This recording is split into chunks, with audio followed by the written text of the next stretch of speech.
All right, this is the video of what you would have been doing for the GC, the gas chromatography unit. Over here are several gases, carrier gases and whatnot. We have air, compressed air in the back here. We have helium, we have nitrogen, and we have hydrogen back here.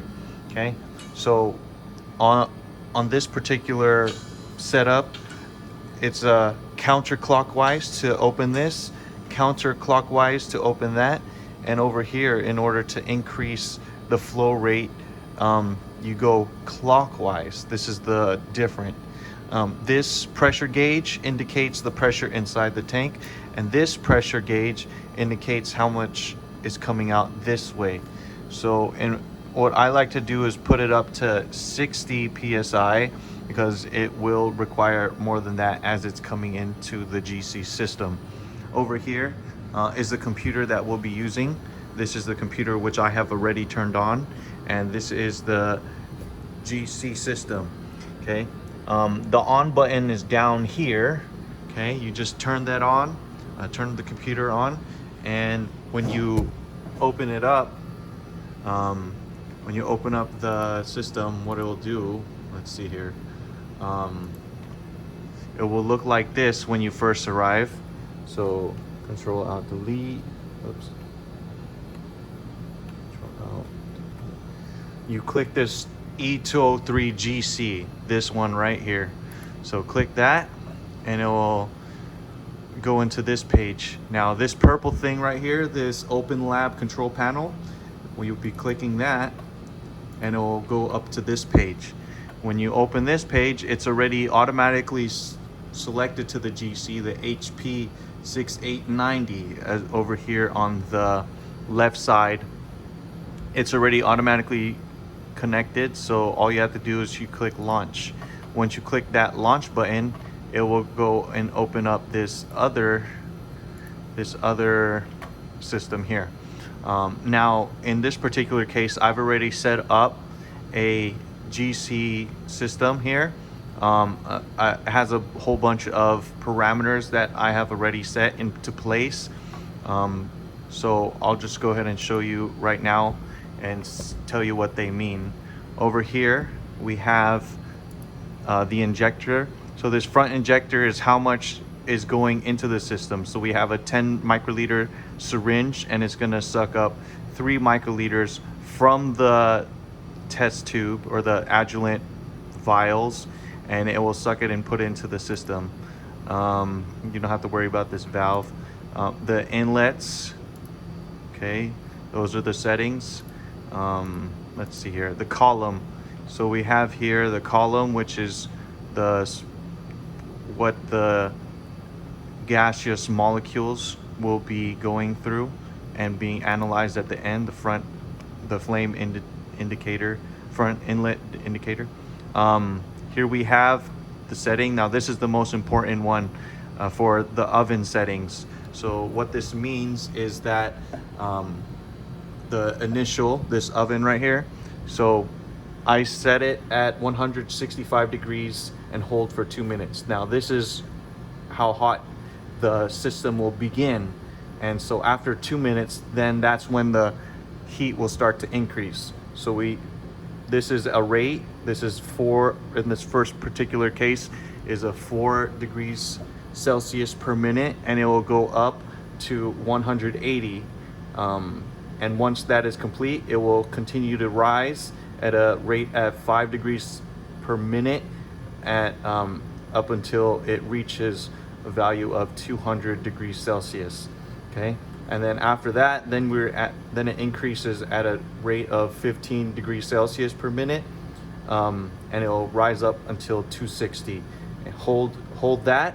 After hold that temperature, what this means is it's going to stay at 260 degrees Celsius for 6 minutes and a fourth, and the total run time will be 20 minutes. Okay, that's it. All these systems, so we'll have 260 degrees Celsius, the heater, that's when it starts, hydrogen flow, the air flow, and makeup flow, which in our case is helium. This is the makeup gas. This is the actual, this is what we've set, and this is the actual. If this is not reading anything, the whole system will not turn on at all. So you have to make sure that you turn on all the gases like I described, and then this right here, as long as it's matching, then the system will work. Okay. Front detector 20 hertz, 0.1 minutes. I've set this to all, just in case anything, any data is after 20 minutes. But what you can do is you can click partial, and that data will be saved from 1.98 minutes to 20 minutes, but I usually leave it at all. Okay, let's see here. So that's not really important. Okay, this configuration.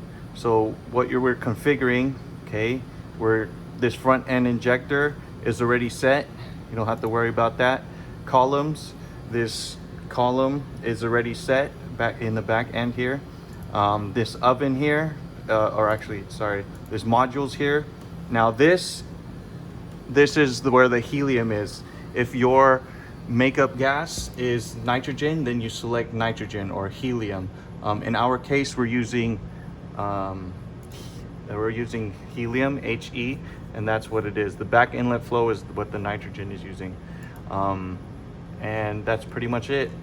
Okay, so once you do that, say okay. So all those settings, that's what this Chemi 163L BioGC.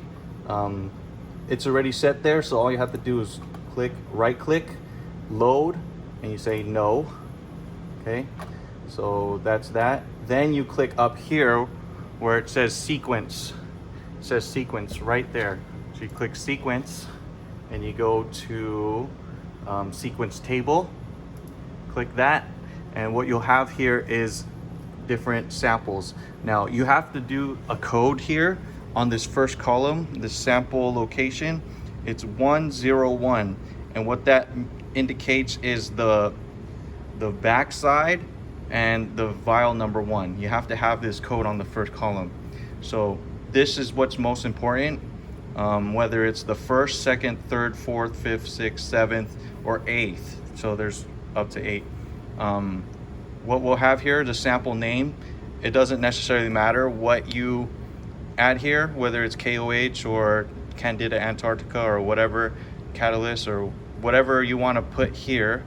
That's what it is. Okay, over here is the method name that you'll be using. In this particular case, you will be using Chem CHE163L BioGC. You have to click it here, meaning that at sample 1, this sample will be analyzed with this method. Now these are different cases. I'll show you right now. You can either delete it or add more. So if you wanted to delete it, you click this delete lines.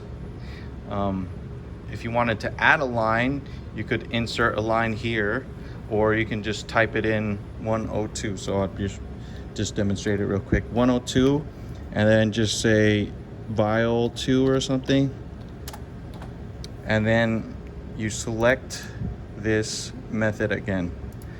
Okay, and that's that. Now I'll be deleting it because I don't have a vial here. Okay, so apply, okay. Now I'll show you before I run it. I'm gonna show you what is in here. Now this is the carousel.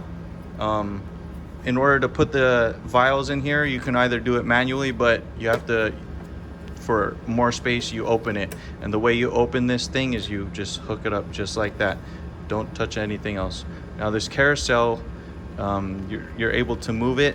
The only thing that you really need is this first place right here, and this one is hexane. Now this is what washes. It will wash the syringe using this. Okay, so this A and B are washes. This WA, what it stands for, is waste container. So anything that's waste, it will dump it into here. In our case right now is nothing. And so this is where 101 stands for. This is 10. This There's two inlets. So there's this inlet here and this inlet back there. So in our case, it's 101. 101, 102, 3, 4, 5, 6, 7, and 108. Okay, what we have here is the GC vials. This is a total volume of 1 milliliter, which is 1,000 microliters. I put in another video, I put 150 microliters of the biodiesel and 850 of the hexane icosane mixture. Once you have that, you put it into the vial and you label it as such. You can put it into here, okay? And close it up and run the sequence. And once you run it, I'll go into, okay, so you run it here, okay, say no.